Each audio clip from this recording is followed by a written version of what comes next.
तीन साधन महत्वपूर्ण है: श्रवण, मनन और ध्यान।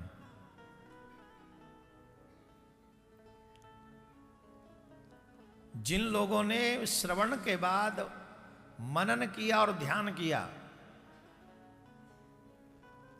और तीनों क्रिया यहां सिद्ध हो गई, आप जीवन होते होते मुक्त हो गए। लिख लो। फिर आपको यह नहीं प्रतीक्षा करनी कि मरेंगे तो मुक्त होंगे कि नहीं, हो गए आप मुक्त हो गए, आप ठाकुर जी के हो गए। लिख लो इस बात को अभी। ये तीन चीज सिद्ध हो जाएं। कौन सी तीन चीज? पहले श्रवण करो और श्रवण के बाद उसका मनन हो। जो आपने कथा में सुना वही आपके मन में चल रहा है।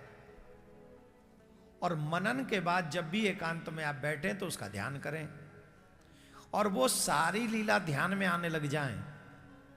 आंखें बंद की और महाराज जी ने कहा कि राजा परीक्षित ने श्री सुखदेव जी महाराज से पूछा तो आपको दो चित्र दिखाई दे रहे हैं नेत्र बंद करके, एक महाराज परीक्षित का और एक सुखदेव जी का।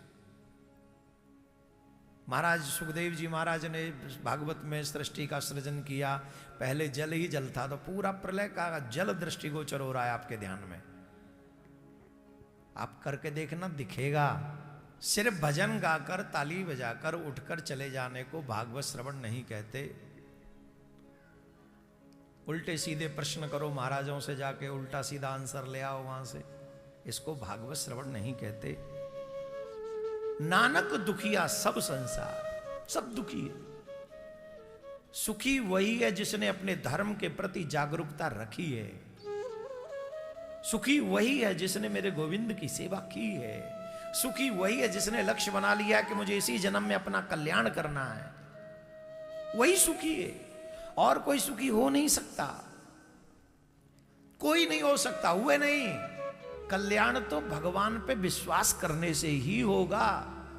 उन्हीं का नाम, उन्हीं का धाम, उन्हीं का काम तुम्हारा कल्याण करेगा और कोई नहीं कर सकता।